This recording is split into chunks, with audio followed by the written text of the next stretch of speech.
Hey y'all, it's CherokeeStarfish, and today I wanted to do something a little bit different because I have a lot of friends that seem confused or that keep asking questions about how the glamour system works in Final Fantasy XIV. And to be fair, a lot of changes have been made in the last few patches and the last couple of expansions. So I thought that I would make a short video showing all of the features of the glamour chest and how to use it because I've not seen a lot of great in-depth tutorials on that. So, first of all, where is your glamour dresser? That's the main thing that you need to access in order to actually use the glamour system. So, there are two main places where you're going to find that. The first is going to be in any inn room. If you teleport to any of the major cities, doesn't matter which one it is, as long as you're within a city-state such as Gridania, Limsa Lominsa, Ul'dah, whichever, they're all going to have an inn somewhere, which is sometimes labeled as the Adventurers Guild, and you're going to be able to go in there and locate an inn room wherein you will find a number of different facilities. It doesn't cost anything to access an in-room, and of course you can log out here. You'll get your sanctuary bonus and all that sort of thing. So it's a really great, convenient location. You've got an unending journey here. You have a toy chest, an armoire, a feather bed to sleep on, orchestrion roll, summoning bell, crystal bell, and you have your glamour dresser. Now, as of right now, glamour dressers are not furniture items that you can create and put in your own housing. You'll have to access them here. The other location, which I find to be really convenient, is going to be at your Grand Company office. Now, it doesn't matter which of the three Grand Companies you belong to, all of them are going to have two things that you'll need, because, of course, you may have also noticed that there in the inn room, there was no company chest. Company chests, if you belong to a free company, are often an important location for you. They're a source of a lot of materials that are going to be stored that you may not keep on you at all times. So you're going to want a company chest close to where you're accessing your glamour dresser if possible to make certain that anything that you may have in there that you need in order to function fully for your glamours is going to be available. So of course there is a company chest here. And for our free company, we keep free glamour prisms for people to take as they need them, as well as glamour dispellers. You will need glamour prisms to make the glamour dresser operate properly. If you go into your company barracks, assuming that you have unlocked the squadron function for your grand company, then you will find a glamour dresser in here as well. Part of that is because it is possible to glamour your squadron soldiers. So in this case, whenever you activate your glamour dresser, regardless of location, you're going to have an armoire nearby. Notice also that there is no summoning bell here, so like that's the advantage and disadvantage of each location. Here, if you store things in your retainers, you can't get to that in the barracks, but there's a company chest just outside the door. At the inn room, there is no company chest, but you have access to your summoning bell. So you click on the glamour dresser. It's going to bring up this interface. Up here along the top, you'll be able to see the tabs of like what types of items are being displayed. So you've got weapons, you've got your offhand weapons, you have your headgear, body armor, and so forth. You'll see that I have checked this option, only display items equipable with current race and gender. Underneath is a drop-down bar, which a lot of people miss. This shows all by default, but you can select specific jobs. So if you're working on a glamour for, let's say, Paladin, which is what I currently have equipped, all you have to do is select Paladin and Gladiator, and there you go. It's going to show only items that I have already put into my glamour dresser that are equipable by my current job. That's really useful when you're working on your glamours because, generally speaking, you're going to be working on a glamour for a particular job. Down here, you can see all of the different items that I have already put into my glamour chest. If you don't know how to do that, over here, you can access this other window. You can see here where I've got checked hide items registered to gear sets so that I don't accidentally put anything in there that maybe I'm currently wearing. I don't want to accidentally turn my current best in slot gear into a glamour so that I don't have it to wear anymore if I don't have a second copy. But this is going to show my inventory. Down in the bottom right, you can see that it shows how many Glamour Prisms I have as well. Why does it do that? Because as I select each of these categories, whether it's my armory chest, based on boots, pants, earrings, necklaces, and so forth, it's going to show items that can be put into my glamour chest. You have to select a specific item, and then when you confirm, it's going to give you this pop-up warning telling you that Spirit Bond will be reset to 0, Condition to 100, and all customization will be removed. That includes the signatures, if it is a crafted item, materia, most ethereal bonuses. Also, it does Spirit Bond to you when you add it to your Glamour Dresser. So once you have added an item to your Glamour Dresser, remember that even if you restore it from a Glamour to a normal item, you can no longer sell it on the market board. So you have to have a Glamour Prism in order to select yes here. If you do not have any Glamour Prisms, you cannot add an item to your Glamour Dresser. Each item that you add costs 1 Glamour Prism, and if you don't know how to get Glamour Prisms, all crafting jobs, all Disciples of the Hand can craft them except for Culinarian. And there is a book that you can purchase which is relatively cheap from an NPC in Mordona. It's the Glamour Prism guy. He has a shop right next to him. So if you're already engaging the Glamour system, hopefully you know where that's at.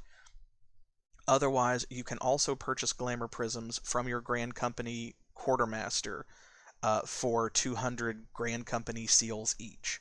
So when I hit yes, that item, of course, disappears from my list, and you're going to see it reappear over here, and it jumped to the pants section, so it is now in my leg armor.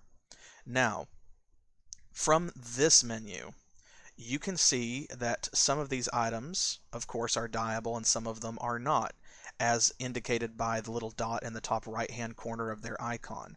Some of them I have dyed, and some of them I have not. This one is currently undyed. So once an item has been added to your Glamour Dresser, you can dye it directly from this menu. You can also try it on to see what it looks like, and you can restore the item so that it is no longer a Glamour. It'll be added back to your inventory or to your armory chest as appropriate. Now, you can dye an item before adding it as a Glamour as well, and it does the same thing. If you dye it here, or if you dye it before adding it to your Glamour Dresser, then it will retain the dye no matter how many times you use it on a Glamour plate or how many times you apply it as a Glamour, which is really handy for preserving those super expensive dyes like the new ones, the gunmetal black and the pearl white dye, for example, or metallic brass and so on. Those can be difficult to obtain, they can be expensive on the market board, and you don't want to use them over and over and over again. You want to apply them one time and get the most out of them. So, for example, you will see here that the armor I am currently wearing, which is a High Mithrite Cuirass of Fending that I have glamoured over my body armor, I currently have it set to pearl white dye. I dyed it here in my Glamour Dresser so that way every time I add it to a Glamour plate, its default color will be pearl white. Now, I can dye over it, which we'll get to in just a moment, but it's going to start at pearl white so that I can use it again and again and again in various combinations, and it will always be pearl white. That's really handy because, again, those dyes can be difficult to obtain and can be expensive. So once you have added items to your Glamour Dresser, you can go down to this menu and choose Edit Glamour Plates. Now, editing Glamour plates is one of the most important parts of the Glamour Dresser function. This is the reason the Glamour Dresser really exists. It's because you are given 15 different plates, which you can see up here at the top of this window. And as you tab between these, you can see that I have different plates that are already arranged. Each of them has a full complement of items, left side and right side gear, and each of those plates is reusable. So that means that I can customize these by changing around the different gear. For example, I can take this Emperor's New Ring off and I can add a Master Thaumaturge's ring, right? That's going to change the glamour, and then I can go down here and hit save, and when I apply this plate as a glamour from my character menu, it will add all of the current glamours to all of my currently equipped gear. And it does not cost any glamour prisms to do so. So versus glamoring a single item over a single piece of currently equipped gear using one glamour prism per item transformed, a glamour plate saves you an enormous amount of time and glamour prisms. You can use these as many times as you want. You can customize them as often as you want from your glamour dresser. Each time that you do, all you have to do is save, and then you can apply it directly from here, or you can use your character menu to link existing glamour plates you have arranged to specific gear sets, which I'll address momentarily. Now, of course, you can see here the red X's indicating gear that I cannot wear in my current job, because this is a Black Mage glamour. On the other hand, you'll see here all of this gear is universal between all jobs. This has a little bit more of a mix. This one is mostly casual, but there are a couple of Black Mage only items on here because that's my main class.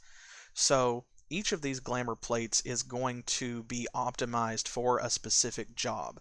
I have designed them with something in mind, and so that's why that menu with the drop down bar over here where you can choose specific jobs comes in really handy, because if this is a Black Mage glamour, I can tell my glamour dresser to show me only Black Mage gear. That way I am not paging through and constantly wondering, saying, ooh, I wonder if this will work, I wonder if this will work. Instead, I can tell it only show me stuff that this job can wear, and then I can more efficiently build a glamour plate that is optimized with that specific job or class in mind.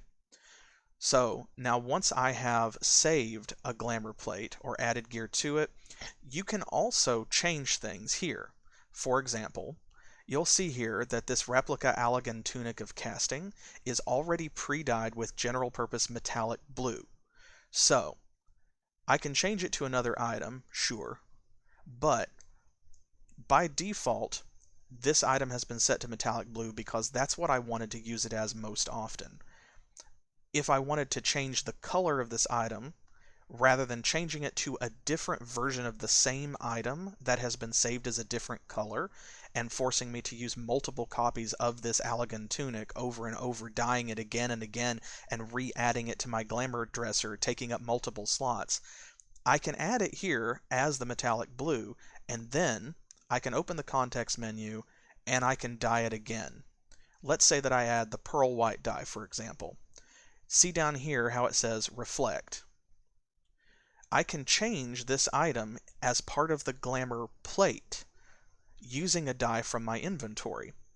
This will semi-permanently change the color of the item so that as long as I do not remove it from this glamour plate, it will remain the color that I dyed it. So the color becomes part of the plate. You can see the icon that's appeared over here in the top left, just above the bouncing hand where I have the tunic selected, showing that it's pearl white. Now, of course, I have to have that dye in my inventory, and it does consume it in order to dye it again. But the reflected dye will remain there as long as I do not remove this item from the glamour plate.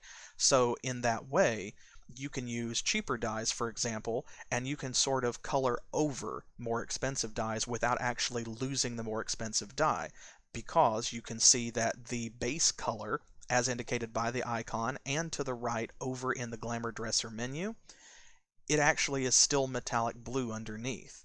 If I remove it from my glamour plate, it will go back to being metallic blue if I should add it again in the future to a different glamour plate or to this one. Now, I also have an option down here to open my Armoire. Now, the Armoire is both a blessing and a curse.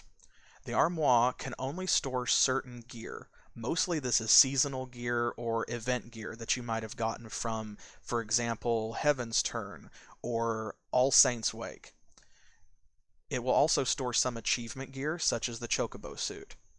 Now from here, you can select any of these items, and you can add them directly to a glamour plate without using a glamour prism.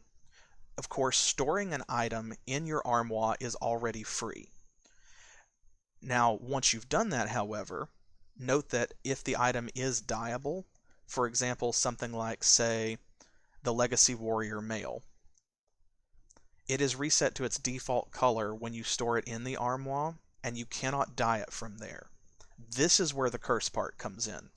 The armoire is great if what you want to add is an item that you don't intend to dye anyway. If it is seasonal or event gear and you already like the way that it looks, or if, like for example, this item, it's not dyeable and you want to use it that way, the armoire is great. Store your item in the armoire, and then you can use the submenu within the glamour dresser to select it and add it directly to your glamour plate without using a prism.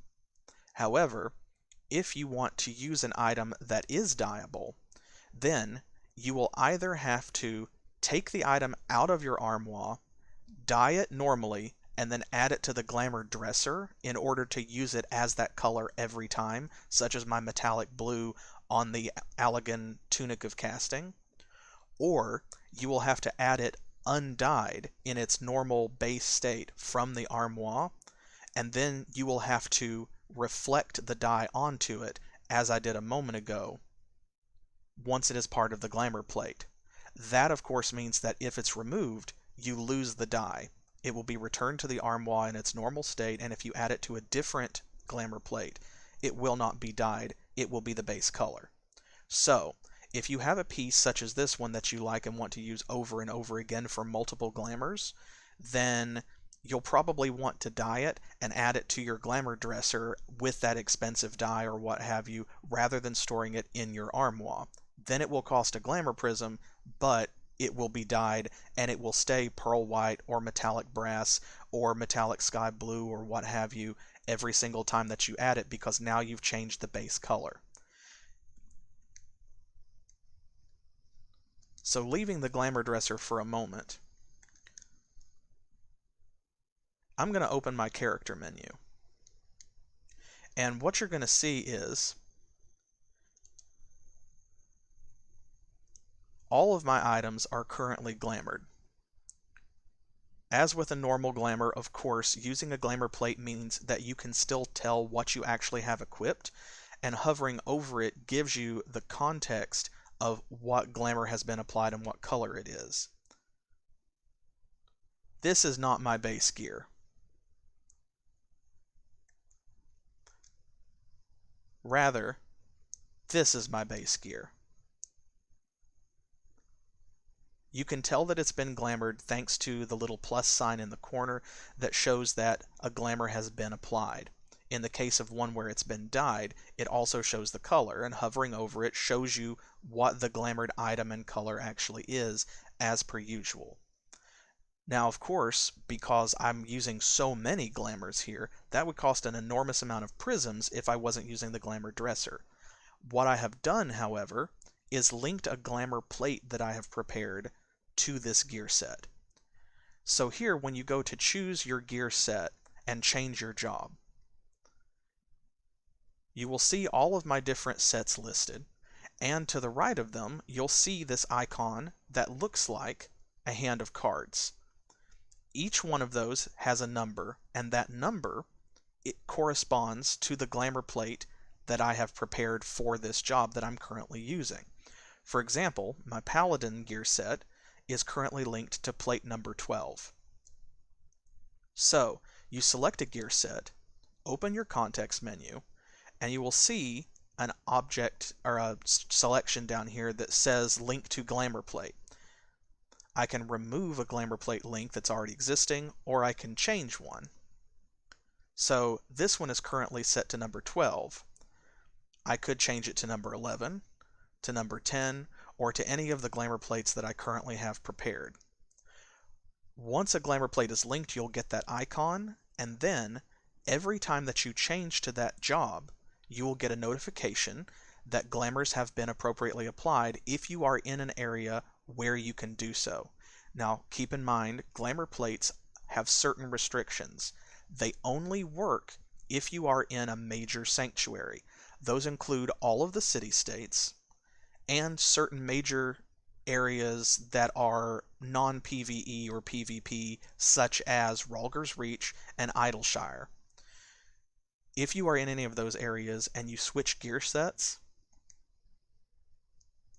you'll get a notification in your chat that shows all of the glamours you have just cast. Of course, you can adjust what notifications you get, and it's possible to reduce these notifications or to turn them off. But in this case, it shows glamours projected from plate 5 when I equipped my White Mage job. So that means that regardless of what gear I have, even if I change my currently equipped gear because I pick something up in the middle of a dungeon or my retainer brings me back something great, I don't have to adjust my glamours. All I have to do is re-equip my White Mage gear set, and as long as that plate is linked, it will automatically glamour to this set every single time that I change to White Mage. That includes glamoring over those brand new gear items that I've just equipped that previously were not glamored. So this way I can maintain a specific look no matter where I am or what I'm wearing for as long as I want to use this gear set or this glamour plate. Now again, if I were to pick something up in the middle of a dungeon, let's say that I pick up an improved ring from Anamnesis and Niter. So that would be a boost. I might want to equip that, right in the middle of the dungeon. And if it is a boost and I equip it then, dungeons are not places where it is applicable to use a glamour set, so I would be out of luck. I would have to wear that ring through the rest of the dungeon. And of course, you can't change gear sets in the middle of a dungeon anyway. You're locked to your current role in which you entered. So that means that I can't switch glamour plates anyway. But once I've left the dungeon, no problem. All I have to do is open my gear set menu, switch to a different job, and then switch back. It'll glamour over everything that I'm wearing, and the glamour plate will be applied. And again, that works for free every single time. So, I hope that you found this video helpful, and if you did, feel free to leave a like or subscribe and check out my Twitch channel. You can also follow me on Twitter, Pillowfort, and Facebook if you're interested. I don't expect to do a lot of videos like this, which is one of the reasons why I didn't live stream it, but I hope that it helps somebody, and I certainly hope that it helps those friends and fellow players that have been asking about this, so that way they feel a little less lost and a little more comfortable using the glamour system. And if there's anything that I didn't cover directly related to the glamour dresser or the glamour system, then leave me a comment and let me know, and I'll see if I can maybe tack it on and edit it. And I'll see you next time. As always, thanks for playing.